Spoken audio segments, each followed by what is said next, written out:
आपण प्रार्थना करूया. परमेश्वर पिता दयाळू बाबा, संत दिवसाबद्दल तुझ्या आभार मानतो. मान परमेश्वर, आशीर्वाद परमेश्वर, तुमच्या वचनात चालणाऱ्या प्रत्येकांना सहाय्य केले. सर्व पापांच्या प्रत्येकाची क्षमा कर. ही प्रार्थना येशूच्या नावाने करतो. Hallelujah, hallelujah, hallelujah. आपण प्रीती विषयावर अनुभव किंवा लक्ष किंवा प्रीती म्हणजे नक्की काय या विषयावर थोडासा अनुभव आपल्या सगळ्यांना घेता आला पाहिजे. या जगात मनुष्य जेव्हा प्रीती करतो तो फक्त दैहिक गोष्टीमध्ये जास्त प्रीती करतो, पण त्या दैहिक गोष्टी त्या प्रीतीमध्ये उपयोगी येत नाही. आत्मिक गोष्टी प्रीतीमध्ये असल्यावर त्या नेहमी माणसाला नेहमी उपयोगी येतात. तर योहानमध्ये 3:16 आणि 17 वचन हे प्रभू येशू ख्रिस्ताच्या शिक्षणाविषयी किंवा आपल्या जीवनामध्ये मार्गदर्शका विषयावर ते म्हटले आहे.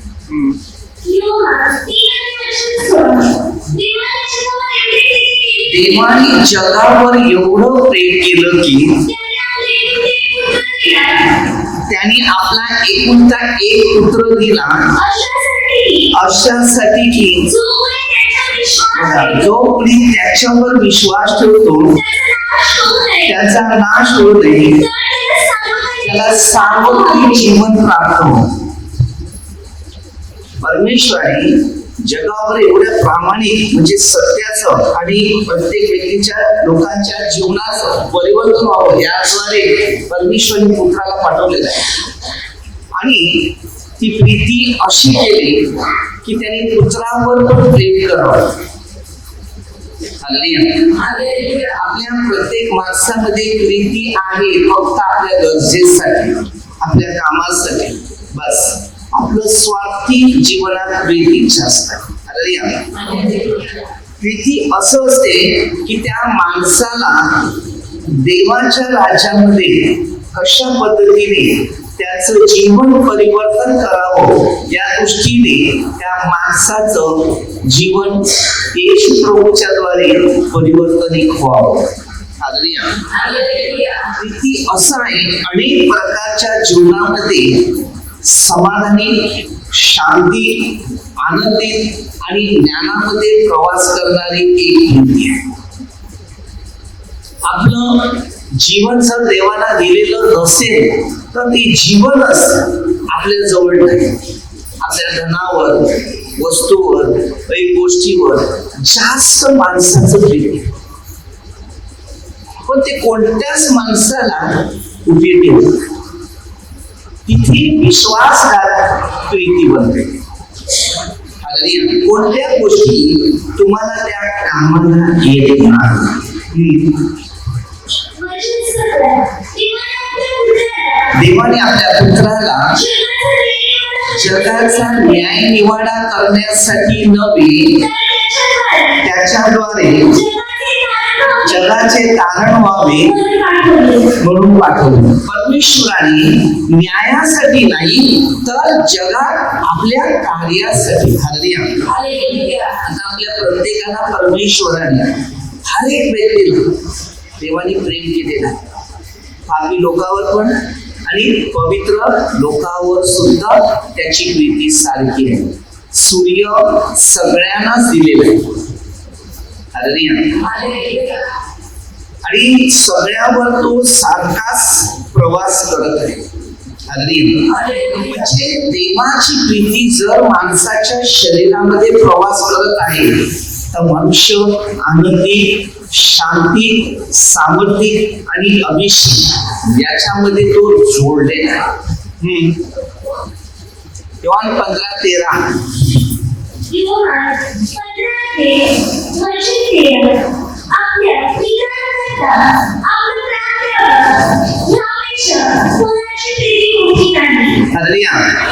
आपल्या मित्राकरता प्राण द्यावा ही कोणाची प्रीती मोठी नाही.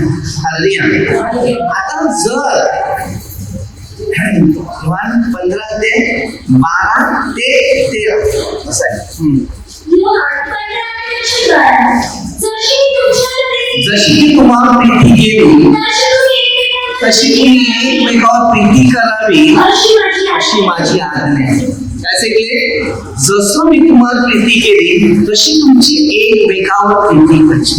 आज प्रीती नाही, दुश्मनी राहते, टेन्शन राहते, मानसिक तणाव राहते, अस्वस्थपणा राहते. जो मनुष्य देवावर प्रेम करतो तो मनुष्य जिंदगीभर सुखी राहत असतो. त्याच्या भविष्यात टेन्शन नाही, कारण त्याचं टेन्शन त्याने घेतलं ते काटेवर डोक्याला. म्हणजे आपल्या डोक्यावर टेन्शन जे होतं ते त्याने घेतले आणि त्यांनी डोक्यावर ते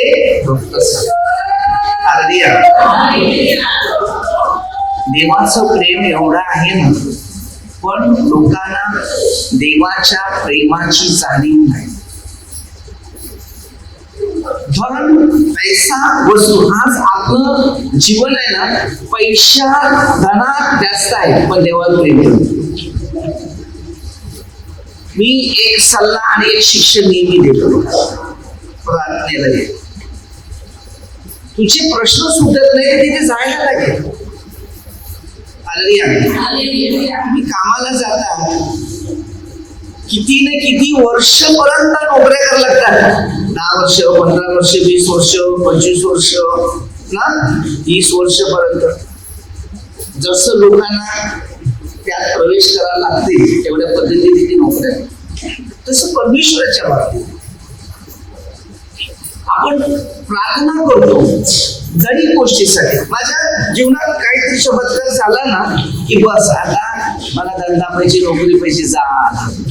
मग त्याच्यानंतर परत प्रार्थना सोडली, परत सोडली का परत कुठे गेला.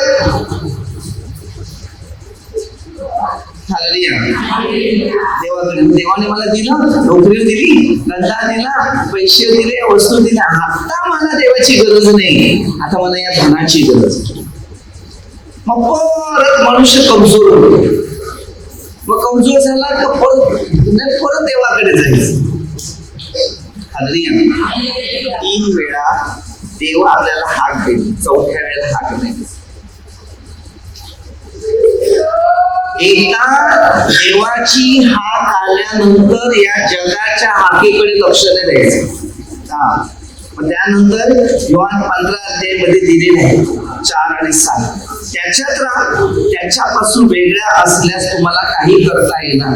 शेवटचा धर्म कोरिन्थीकरास पहिल्या पत्रामध्ये 13 प्रीतीविषयी लिहिलेले. देव प्रीती आहे आणि देवाच्या प्रीती माणसाला शांती आहे. कोरिन्थीकरास पहिल्या पत्रामध्ये 13 1 पासून जेव्हा आपण वचन घेतो त्याच्यामध्ये काय केले बघा.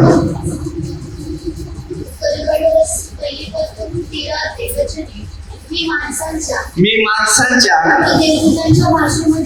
देवदूताच्या भाषा बोलत. आता देवदूताची पण भाषा असते. कोण काय सांगतो माहितीये का, देवदूताची पण भाषा मी बोलतो. ज्या माणसाला देवाच्या योजना आहेत बरोबर, आणि त्याच माणसाला देवाची कृपा आहे. 2 प्रकारचं भविष्य, प्रवास, मार्ग, शिक्षण, नियम, विधी जोडल्या जातात. प्रीतीमध्ये ढोंग नसावं. आपल्या प्रत्येकामध्ये प्रीती आहे पण परिपूर्ण नाही आहे. कुठेतरी त्याच्या ढोंगाचा बाजार उभा राहतो. पैशावर बोला, खाण्यावर बोला, कुटुंबावर बोला, नातेवाईकांवर बोला, नवऱ्याकडे बोला, कसल्याही गोष्टी मुला बाळावर. संपूर्ण प्रीती जीवानी कोणच करत नाही. त्यात एकदम चांगले शिकवण दिलेले आहे. मी एकच शिक्षण घेत आहे. जर प्रभू येशूच्या बरोबर जर आहे तर तो मनुष्य जिंदगीमध्ये सगळ्यात सुखी समाधान आहे. पण जो मनुष्य प्रभू येशू बरोबर नाहीये तो जिंदगीवर नेहमी दुःखी, संकटात, आपत्तीत, निराशात पडले. कारण जेव्हा देवाची हाक येते ना, त्यावेळेला जगाच्या हाकेकडे नाही, जगाच्या हाकेकडे म्हणजे सैतानी मोह, ते आपल्याला देवापासून दूर करायचा प्रयत्न करतात. लोक होतात, लोक कुठे समाधानी आहे तुम्हाला माहिती आहे. त्या पवित्र शास्त्रात कसं शिक्षण दिलेलं आहे. पण जेव्हा एखादा माणूस दुःखी असते पण त्यांना तुम्ही प्रेम द्या, तो जिंदगीमध्ये तुमचे उपकार दिसत नाही. कारण का त्यांना तुम्ही त्या दुःखात सांगायला तो नाही. त्या परमेश्वराने तेच केलं. त्यांनी सगळ्यामध्ये देवाचा आत्मा आहे अशा पद्धतीने त्यांनी केली. आपण तसं नाही करत. आपल्यामध्ये आपले स्वतःचे विचार, हिंमत आणि धैर्य द्या. कोणाला कमजोर समजू नका, कोणाला कमजोर पाडू पण नका. येशूने मत्थाय 28:19-20 वचन दिलेलं आहे. हिंमत दिली लोकांना आणि सांगितलं, मी युगाच्या अंतापर्यंत मी सर्व दिवस तुमच्या बरोबर आहे. ढाळीप्रमाणे परमेश्वर आपल्या बरोबर असतो. मग आपण सुद्धा लोकांच्या बरोबर राहत असताना एका ढाळीप्रमाणे उभं राहायला पाहिजे. आज अनेक लोक मला तेच सांगतात की तुम्ही प्रत्येक संकटामध्ये तुम्ही उभे राहा, आणि हे तुम्हाला सुचते कसं की या संकटात तुम्ही बरोबर टायमाला तिथे उपयोगी येतात. तुम्ही सांगितलं त्याचं काम आहे माझं. माणूस जेव्हा मी एकदा पहिलं हॉस्पिटलमध्ये फिरायचं आहे व्हिजिटिंगसाठी, कोणाला गरज आहे त्याला मदत करायचं, असो नसो माहिती पण करायचं. खूप काही केलेलं आहे. नाका तोंडातनं घाण निघायची ती पण साफ करायची, वस्ती हॉस्पिटलमध्ये राहायचं. खूप काही अनुभव मला देवाने दिल्यात आणि शिकवले आणि शिकतो आणि आजपर्यंत मी शिकतो. तर त्यावेळेला ना मी अनुभव घेतले. पण विरोध भरपूर झाले. तुम्ही चांगलं करा पण विरोध तुमच्या मागे येणार, नंतर परत ते तुमच्या जवळ येणार. कारण त्याच्यात मधला जो दुष्ट आत्मा आहे ना तो सतावा. म्हणून आपल्याला प्रीतीने लोकांना जिंकायचं, रुंगरात आलायचं, बऱ्याने जिंकायचं असं प्रीती. कारण परमेश्वराने, प्रभू येशूने हेच आपल्याला शिक्षण दिले, आपल्याला हे शिकायचं. जे दुःखी एक दिवस डॉक्टर होते ना, त्या डॉक्टरांना मी विचारलं, यांना औषधाचा खरोखर फरक पडते का?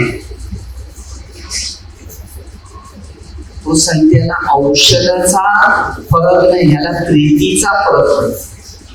त्यांना प्रीतीने, कारण काय माहितीये, तुमच्या मनात दुसऱ्याविषयी भरलेलं आहे या कोणी काही सांगितलेलं आहे, हे तुमच्या मनात राहत नाही ना, तर पहिल्या प्रथम राग येईल, मग तुमच्यामध्ये नफरत येणार, द्वेष केव्हा राहील. हे राहिल्यानंतर तुमचे आजार तुमच्या जोडीलाच राहणार.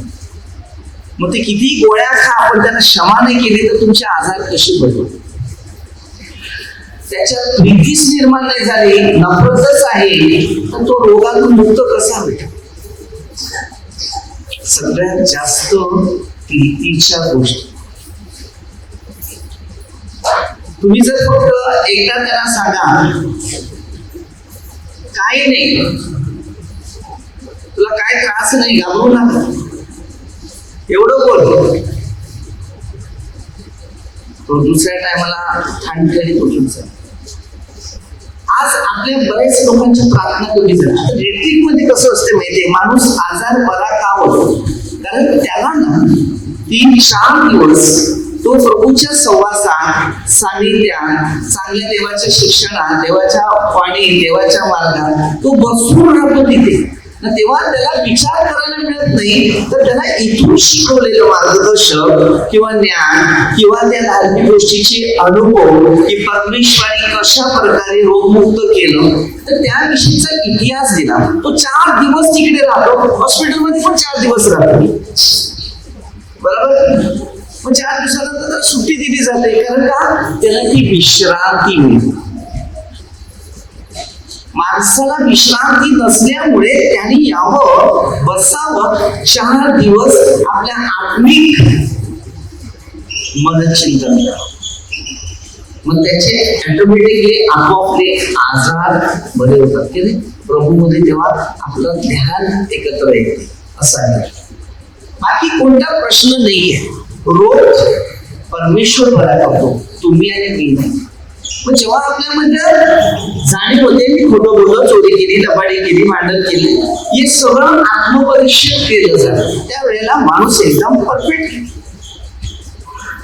मनात नेहमी पाप कबूल करत बसायचं. आज प्रत्येक मनुष्य आजारी आहे. मी किती लोकांना बघतो, पूर्वी किती लोक पाप कबूल करायचे, आता पाप कबूल करायला बसत नाही, प्रार्थनेत बसत नाही, तर रोगात बसणारच तुम्ही.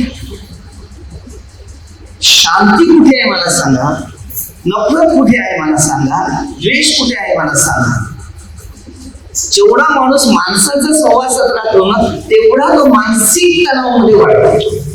आणि जेवढा मनुष्य देवाच्या सहवासात राहतो तेव्हा तो स्ट्रॉंग बनतो. जेव्हा माणूस जगावर प्रेम करतो बघा, तेव्हा तो देवापासून दूर होतो.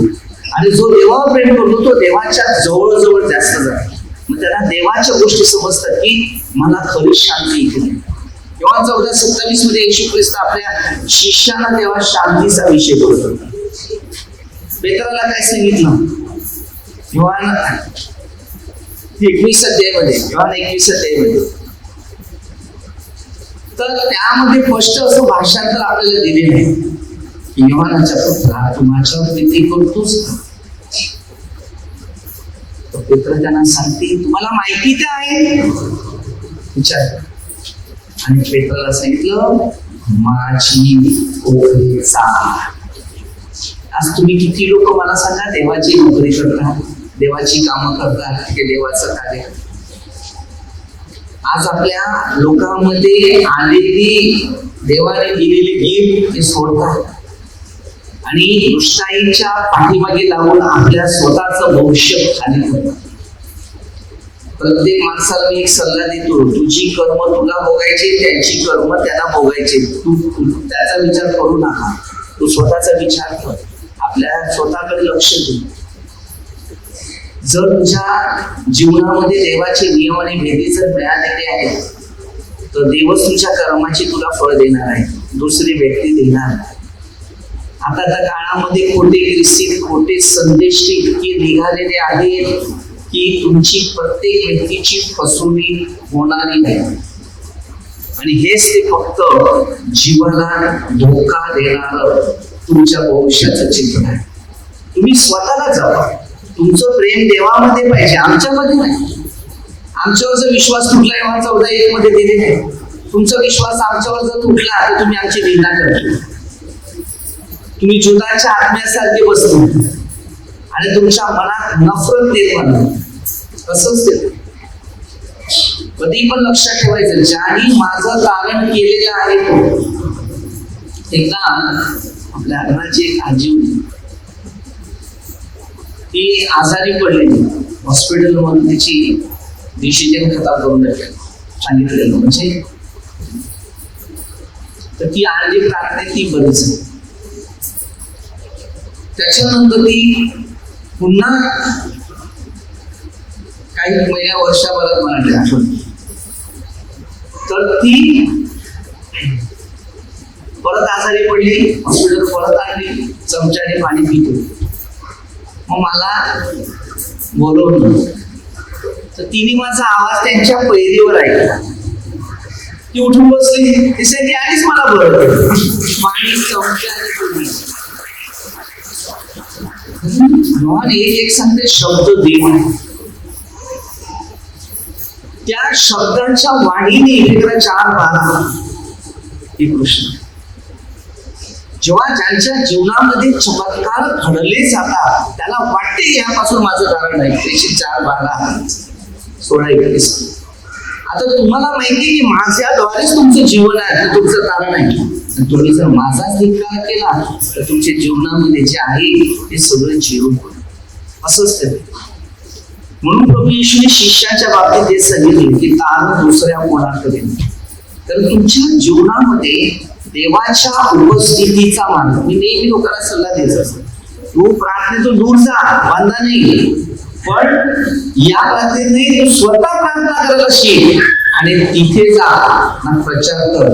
ही प्रार्थना तुला कदाचित डाऊन वाटत असेल, तुला आवडत नसेल, त्याच्यातून दूर हो, बांधा नाही, पण तू स्वतः प्रार्थना घे ना, पुढे जा, नसेल तर पुढचं लाईफ लोकांच्या दरवाजामध्ये जाऊन पडा. कारण देवाचा हात सोडल्यानंतर कोणत्या माणसाचं भविष्य टिकत नाही. जुदासने सोडलं पण तो टिकला नाही. पेत्र पण निघाला जेव्हा 660 पासून, तर पेत्र सरळ सांगितले, आम्ही कोणाकडे जाऊ, तुम्हाला सोडून कोणाकडे जाऊ, कारण सार्वजनिक चिन्हाची वचन आपल्या. कधी पण प्रश्न सोडताना, विचार करताना, विचाराचा मार्ग स्वीकार करताना पहिल्यांदा देवाला काय आवडते तेव्हाच त्या प्रीतीमध्ये ढोंग नसावं. वाईटाचा बीट म्हणा, बऱ्याला चिठ्ठा कसे ते प्रीती ढोंग नसावं. आज आपल्यामध्ये प्रीती कशी, म्हणून करिंथियर 13 मध्ये प्रीती विशेष आपल्याला दिले, 1 ते 13 पर्यंत दिलेले आहे. कारण प्रत्येक माणसाला 13 मध्ये दिले सारांश, विश्वास आणि प्रीती. त्या सर्वात टिकणारी प्रीती. टिकून राहा. तुमच्या भविष्यात टिकणारी वस्तू जी आहे ती म्हणजे प्रीती. काय बघा, एखादा जेवणात कार्यक्रम असू दे, प्रोग्राम असू दे, तुमचा प्रीती संपली, चालले प्रोग्रामला, कार्यक्रम बरोबर, कुठे गेली प्रीती तुमची. यामध्ये भरपूर सप्त जीवनाने चालला. कोणत्याही गोष्टी देवाशिवाय दुसऱ्या गोष्टी ठेवायच्या. देवावर तुमची प्रीती आहे, तुम्ही देवाच्या आज्ञात आहे, देवाच्या नियमात आहे, देवाच्या वचनात आहे, देवाच्या शिक्षणानुसार चालत आहे, तर देवाचं प्रेम तुमच्या भविष्यात काय. तर प्रीती हे काही. जेव्हा आम्ही प्रभूच्या सहवासात आणि सानिध्यात जेव्हा चालत होतो तेव्हा माणसाचा सहवास ठेवला नाही. पूर्ण देवाच्या प्रीतीत राहिला, वचनात राहिला, शिक्षणात राहिला, नियमात राहिला, चालायला. हे बघा, देव जर जोडीला आहे तर हमेशा विजय त्याचाच होईल. पण सैतान जर तुमच्या जोडीला आहे तर तुमचा नष्ट करण्यासाठी तो प्रयत्न करेल, पण देव त्याचा नष्ट करेल. तो तुम्हाला खेचेल, तुमचं नुकसान करेल, तुमचे फायदे करून देणार.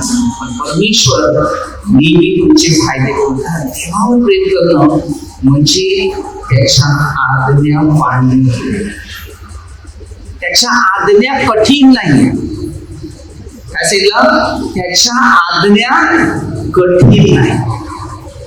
देवावर प्रीती करणं म्हणजे त्यांच्या आज्ञा पाळणं. आता मी देवावर प्रेम केलं, मी देवाच्या आज्ञा पाळल्या, लोकांच्या नाही. लोकांनी विरोध केला, नफरत केलं, द्वेष केलं, त्याने त्याचं काम करावं. कारण मला माहिती आहे त्याला अडवण्यासाठी तो आहेच. सुरुवातीपासून आदामापासून आहे ते येशू ख्रिस्तापर्यंत, तुमच्या आणि माझ्यापर्यंत तो अद्यापर्यंत तोच आहे. तुमचं प्रीती देवावर जर आहे तर देवाच्या प्रीतीने तुमच्या भविष्यामध्ये सर्व काही पूर्ण करणारा परमेश्वर.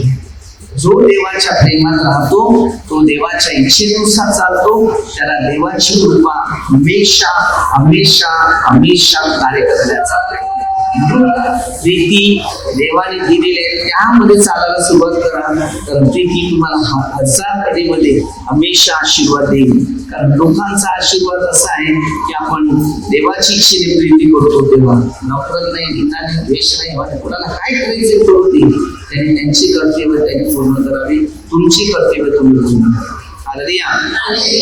सतावणार लोक सतावणार, पण तुम्ही घाबरू नका, देव त्यांना पण सतावतो. कारण ज्या वेळेला 24 वचनामध्ये तशा गोष्टीचं उदाहरण आपल्याला दिलेलं आहे. हालेलुया. आणि तुम्ही तुमचा मार्ग पूर्ण करा.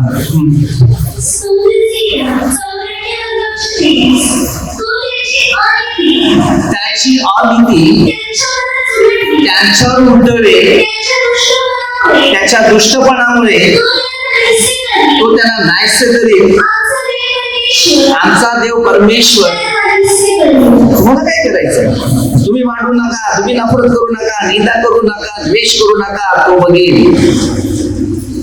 हे वचन नेहमी पाठ करा. तुम्हाला कोणी सतावतो, कोणी काय बोलते, बोलून दे.